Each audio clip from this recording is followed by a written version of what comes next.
Hello friends, स्वागत है आप सभी का आपके यूट्यूब चैनल स्कूल में। तो दोस्तों, आज फिर से आपके लिए लेकर आए हैं क्लास 12 का बायोलॉजी का चैप्टर 1 जीवों में जनन का सब्जेक्टिव क्वेश्चन, जो कि आप सबके एग्जाम के लिए वेरी इंपॉर्टेंट है। तो दोस्तों, लास्ट तक जरूर बने रहिएगा, वीडियो को स्किप मत कीजिए, अंत तक जरूर देखिए, बिकॉज आप सबके लाइफ का सवाल है, इंटर एग्जाम निकालना है।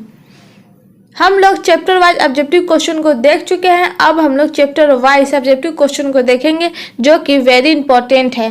तो दोस्तों, आज हम लोग चैप्टर 1 देखेंगे, तो प्लीज़ लास्ट तक बने रहिए। आप लोगों से रिक्वेस्ट है कि आप लोग अभी तक हमारे चैनल सब्सक्राइब नहीं किया है तो प्लीज़ चैनल को सब्सक्राइब कर लीजिए, बेल आइकन को दबा दीजिए, ताकि जितने भी वीडियो अपलोड हो सबसे पहले आपके पास पहुँचे। तो चलिए हम लोग वीडियो को शुरू करते हैं। क्वेश्चन नंबर 1 है, जीवों के लिए जनन क्यों अनिवार्य है? जवाब है, जनन जीवों का एक अति महत्वपूर्ण लक्षण है। यह एक अति आवश्यक जैविक प्रक्रिया है, जिसके द्वारा न सिर्फ जीवों की उत्तरजीविता में मदद मिलती है, बल्कि इससे जीव जाति की निरंतरता भी बनी रहती है। जनन से जीवों की संख्या बढ़ती है। जनन एक ऐसी माध्यम है जिसके द्वारा लाभदायक विभिन्नताएं एक पीढ़ी से दूसरी पीढ़ी तक स्थानांतरित होती है।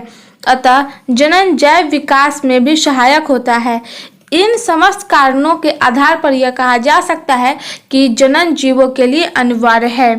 तो बढ़ते हैं अगले क्वेश्चन की तरफ। क्वेश्चन नंबर 2 है, जनन की अच्छी विधि कौन सी है और क्यों? तो जनन की सबसे अच्छी विधि है लैंगिक जनन। लैंगिक जनन को जनन की श्रेष्ठ विधि माना गया है। लैंगिक जनन के दौरान गुणसूत्रों की अदला बदली होती है, जिससे युग्मकों में नए लक्षण विकसित होते हैं तथा नए जीव का विकास होता है, जो अपने जनकों के भिन्न होते हैं। जब लैंगिक जनन में असंतति उत्पन्न होते हैं तो वह अपने माता पिता के समान नहीं होते, बस उसमें माता पिता के लक्षण आते हैं। अंततः लैंगिक जनन जैव विकास में सहायक होता है। लैंगिक जनन द्वारा जीवों के जीवित रहने के अवसर अधिक होते हैं, क्योंकि आनुवंशिक विभिन्नताओं के कारण जीव अधिक क्षमतावान होता है। लैंगिक जनन से जीवों की संख्या भी बढ़ती है, अतः लैंगिक जनन ही जनन की सबसे अच्छी विधि है। तो बढ़ते हैं अगले क्वेश्चन की तरफ। क्वेश्चन नंबर 3, अलैंगिक जनन द्वारा उत्पन्न हुई संतति को क्लोन क्यों कहा गया है? तो इसका जवाब है, अकार्किक व आनुवंशिक रूप से एक समान जीव क्लोन कहलाते हैं। अलैंगिक जनन द्वारा उत्पन्न संतति आनुवंशिक व अकार्किक रूप से अपने जनक के एकदम समान होती है, इसलिए इसे क्लोन कहते हैं, जैसे में केला का पेड़। क्वेश्चन नंबर 4 है, लैंगिक जनन के परिणाम स्वरूप बने संतति के जीवित रहने के अच्छे अवसर होते हैं, क्यों?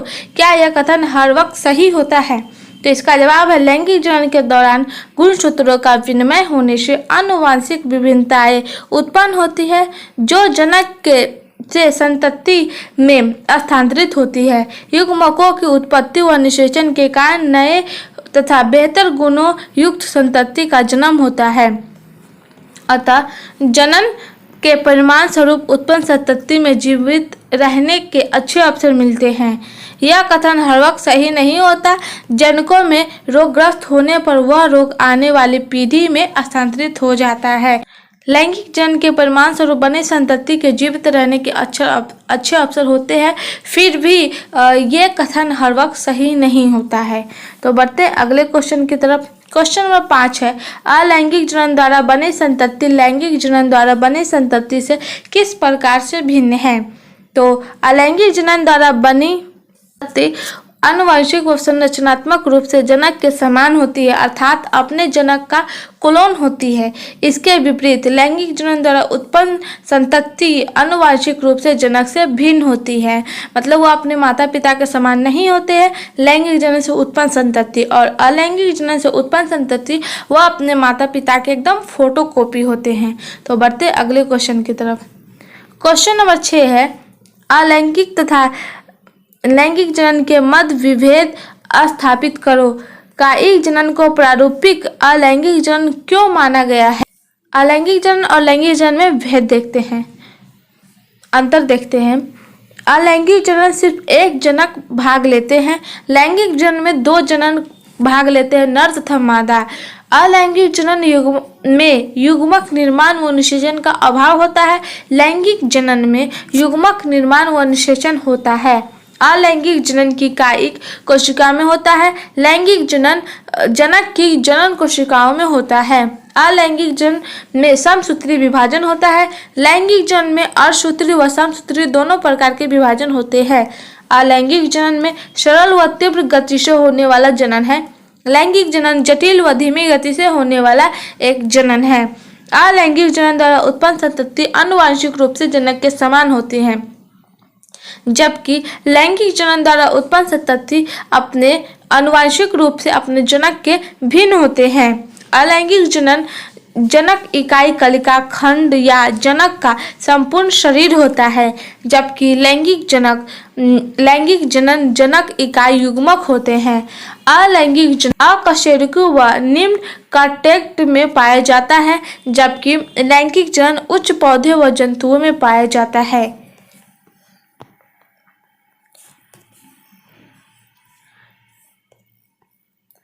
अब हम लोग देख लेते हैं कायिक जनन को प्रारूपिक अलैंगिक जनन क्यों माना जाता है। तो इसका जवाब है अलैंगिक जनन की एक ऐसी विधि है जिसमें पौधे के कायिक भाग से नए पौधे का निर्माण होता है। अतः इसमें एक ही जनक भाग लेता है, चाहे वह नर हो या फिर मादा, तथा इसके द्वारा उत्पन्न संतति आनुवंशिक व आकारिकी रूप से अपने जनक के एकदम समान या फोटोकॉपी होते हैं। इस प्रकार हम कह सकते हैं कि कायिक जनन वास्तव में प्रारूपिक अलैंगिक जनन है। तो क्वेश्चन नंबर 7 को देखते हैं। क्वेश्चन नंबर 7 है कायिक प्रवर्धन से आप क्या समझते हैं, कोई दो उपयुक्त उदाहरण दो। तो इसका जवाब है कायिक प्रवर्धन जनन की एक ऐसी विधि है जिसमें पौधे के शरीर का कोई भी कायिक भाग प्रवर्धक का कार्य करता है तथा नए पौधे में विकसित हो जाता है। मातृ पौधे के कायिक अंग जैसे जड़, तना, पत्ती, कलिका, आम पत्ते के किनारों से पादप काय उत्पादित से नए पौधे का पुनर्जनन, यानी जड़, तना, पत्ती, काय या आम के पत्ते से के किनारों पर कोई नया पौधा का जन्म होता है तो उसे हम लोग कायिक प्रवर्धन कहते हैं।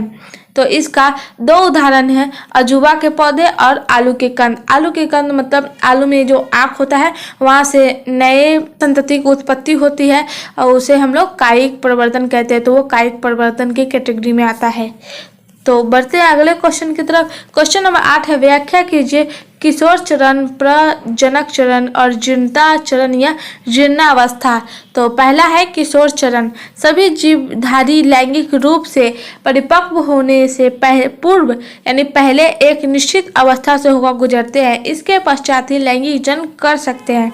इस अवस्था को प्राणियों में किशोर चरण तथा पौधों में कायिक अवस्था कहते हैं। जीवधारियों लैंगिक रूप से परिपक्व होने से पहले एक निश्चित अवस्था से गुजरते हैं तो उस अवस्था को हम लोग किशोर चरण या कायिक अवस्था कहते हैं। इसकी अवधि विभिन्न जीवों में भिन्न भिन्न होती है। दूसरा है प्रजनक चरण। किशोरावस्था अथवा कायिक प्रवर्धन के समाप्त होने पर प्रजनक चरण अथवा जनन प्रावस्था प्रारंभ होती है। पौधे में इस अवस्था को स्पष्ट रूप से पहचाना जा सकता है क्योंकि पौधे में पुष्पन प्रारंभ हो जाता है। प्राणियों में भी अनेक शारीरिक एवं आकारिकी परिवर्तन आ जाते हैं। इस चरण में जीव संतति उत्पन्न करने योग्य हो जाते हैं। यह अवस्था विभिन्न जीवों में अलग अलग होते हैं। तो प्रजनक चरण वह है जो किशोरावस्था तथा कायिक प्रवस्था के बाद वो शुरू होता है, चाहे वो जीवों में हो फिर या फिर पौधों में हो, तो उस चरण को हम लोग प्रजनक चरण कहते हैं। यह अवस्था सभी विभिन्न जीवों में अलग अलग होती है। तीसरा चरण है जीर्णता चरण या जीर्णावस्था। यह जीवन चक्र की अंतिम अवस्था तथा तीसरा अवस्था होती है। मतलब किशोरावस्था, फिर प्रजनक चरण के बाद जो लास्ट यानी तीसरा अवस्था यानी अंतिम समय जब मनुष्य के शरीर काम करना बंद कर देते हैं, उस अवस्था को हम लोग जीर्णावस्था या जीर्णता चरण कहते हैं। प्रजनन आयु की समाप्ति को जीर्णता चरण या जीर्णावस्था की प्रारंभिक प्रावस्था यानी अवस्था माना जा सकता है। इस चरण में उपापचय क्रियाएं मंद होने लगती है। मंद मतलब कम। कम होने लगती, क्रियाएं कम होने लगती है, ऊतकों का क्षय होने लगता है तथा शरीर के अंग धीरे धीरे कार्य करना बंद कर देते हैं। अतः उस समय जीवों की मृत्यु हो जाती है। इसे हम लोग वृद्धावस्था भी कहते हैं। यानी जब मनुष्य अपने काम करना बंद कर देती है, मनुष्य का शरीर या मनुष्य का अंग काम करना बंद कर देती है, उस अवस्था को हम लोग जीर्णाचरण या जीर्णावस्था कहते हैं।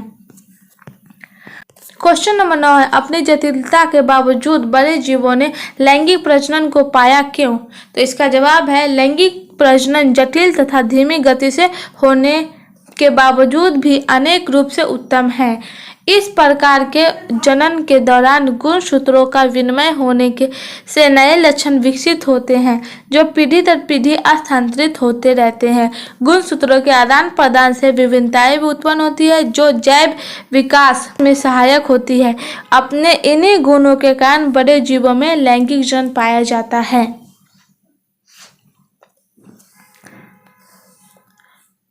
क्वेश्चन नंबर 10 है, व्याख्या करके बताइए कि असूत्री विभाजन तथा युग्मक जनन सदैव अंतर संबंधित यानी अंतर्बद्ध होते हैं। तो इसका जवाब है, लैंगिक जनन करने वाले जीवधारियों में प्रजनन के समय अर्धसूत्री विभाजन तथा युग्मक जनन प्रक्रियाएं होती है। सामान्यतः लैंगिक जनन करने वाले जीव द्विगुणित होते हैं। युग्मक निर्माण प्रक्रिया को युग्मक जनन कहते हैं। युग्मक के निर्माण की प्रक्रिया को युग्मक जनन कहते हैं और शुक्राणु के निर्माण की प्रक्रिया को शुक्राणु जनन कहते हैं और अंडाणु के निर्माण की प्रक्रिया को अंडजनन कहते हैं। तो यहाँ पर लिखा हुआ है, शुक्राणुओं के निर्माण को शुक्र जनन तथा अंडाणुओं के निर्माण को अंडजनन कहते हैं। युग्मकों में गुणसूत्रों की संख्या आधी रह जाती है, अर्थात यह अगुणित होते हैं, यानी युग्मक अगुणित होते हैं। युग्मक जनन प्रक्रिया असूत्री विभाजन द्वारा होती है, अतः युग्मक जनन तथा असूत्री विभाजन क्रियाएं अंतर संबंधित होती है। निषेचन के फलस्वरूप नर तथा मादा अगुणित युग्मक संयुग्मन द्वारा द्विगुणित युग्मक बनाता है। द्विगुणित युग्मक से भ्रूणीय परिवर्धन द्वारा नए जीव का विकास होता है। क्वेश्चन नंबर 11 है, प्रत्येक पुष्पीय पादप के भाग को पहचानिए तथा लिखिए कि वह अगुणित है या द्विगुणित। तो अंडाशय, अंडा या डिम, नर युग्मनज। तो अंडाशय द्विगुणित होते हैं, अंडा या डिम अगुणित होते हैं यानी एन, नर युग्मक अगुणित होते हैं, युग्मनज द्विगुणित होते हैं। युग्मनज शुक्राणु तथा अंडाणु से मिलने से बनी द्विगुणित संरचना होती है। तो बढ़ते हैं अगले क्वेश्चन की तरफ। क्वेश्चन नंबर 12 है, बाह्य निषेचन की व्याख्या करें, इसके नुकसान बताइए। तो बाह्य निषेचन वह है जिस जीव में निषेचन शरीर के बाहर होता है तो उसे हम लोग बाह्य निषेचन कहते हैं। तो बाह्य निषेचन शुक्राणु यानी नर युग्मक तथा अंडाणु यानी मादा युग्मक के संयुग्मन या संलयन को निषेचन कहते हैं। इसके फलस्वरूप द्विगुणित युग्मक का निर्माण होता है। अधिकांश शैवालों, मछलियों में और उभयचर प्राणियों में शुक्राणु तथा अंड का संलयन शरीर से बाहर यानी जल में होता है, तो इसे बाह्य निषेचन कहते हैं। बाह्य निषेचन की हानि है जीवधारियों को अधिक संख्या से युग्मकों का निर्माण करना, जिससे निषेचन के अवसर बढ़ जाते हैं, अर्थात इसके युग्मक संलयन के अवसर कम हो जाते हैं। इससे बाह्य निषेचन के नुकसान हानि है। दूसरा है, संतति अत्यधिक संख्या में उत्पन्न होती है। तीसरा है, संतति शिकारियों द्वारा शिकार जल्द ही हो जाते हैं, यानी शिकार होने की स्थिति से गुजरती है। इसके फलस्वरूप इसकी उत्तरजीविता जोखिम होती है, यानी जोखिम युक्त, जैसे कोई गारंटी नहीं कब ये शिकार हो जाए, अर्थात संतानें कम संख्या में जीवित रह पाते हैं। मतलब अधिक संख्या में ये संतान यानी युग्मक का निर्माण होता है अधिक संख्या में, लेकिन उससे संतान की उत्पत्ति बहुत कम मात्रा में होती है।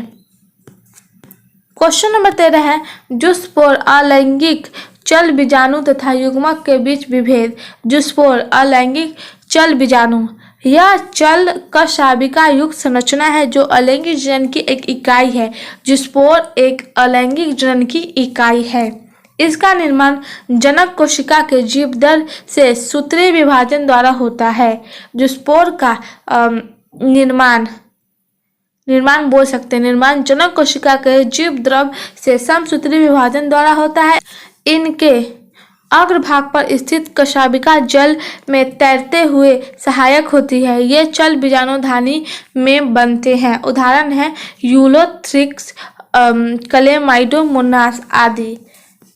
युग्मनज है लैंगिक जनन के दौरान नर तथा मादा युग्मकों के निषेचन से बनी रचना युग्मनज कहलाती है। यानी युग्मकों का निर्माण युग्मनज कहलाती है। यह द्विगुणित होती है तथा विकासित होकर भ्रूण अथवा लार्वा में परिवर्तित हो जाता है। लैंगिक जनन करने वाले जीवों का विकास युग्मनज से होता है।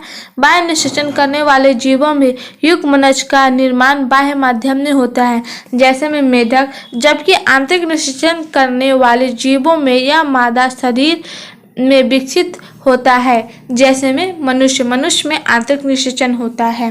तो बढ़ते अगले क्वेश्चन की तरफ। क्वेश्चन नंबर 14 है, युग्मक जनन एवं भ्रूणोद्भव के बीच अंतर स्पष्ट करें। युग्मक जनन और भ्रूणोद्भव। नर तथा मादा जननोद में अगुणित युग्मकों के बनने की प्रक्रिया को युग्मक जनन कहते हैं। युग्मनज या युग्माणु से संतति के विकसित होने की क्रिया को भ्रूणोद्भव कहते हैं। यह असूत्री विभाजन द्वारा होता है। यह भ्रूणोद्भव हमेशा सूत्री विभाजन द्वारा होता है। युग्मक जनन दो प्रकार की होती है, शुक्राणु जनन और अंडाणु जनन।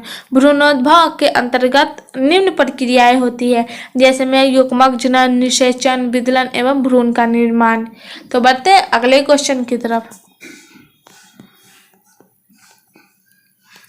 क्वेश्चन नंबर 15 है, एक पुष्प में निषेचन पश्च परिवर्तनों की व्याख्या कीजिए।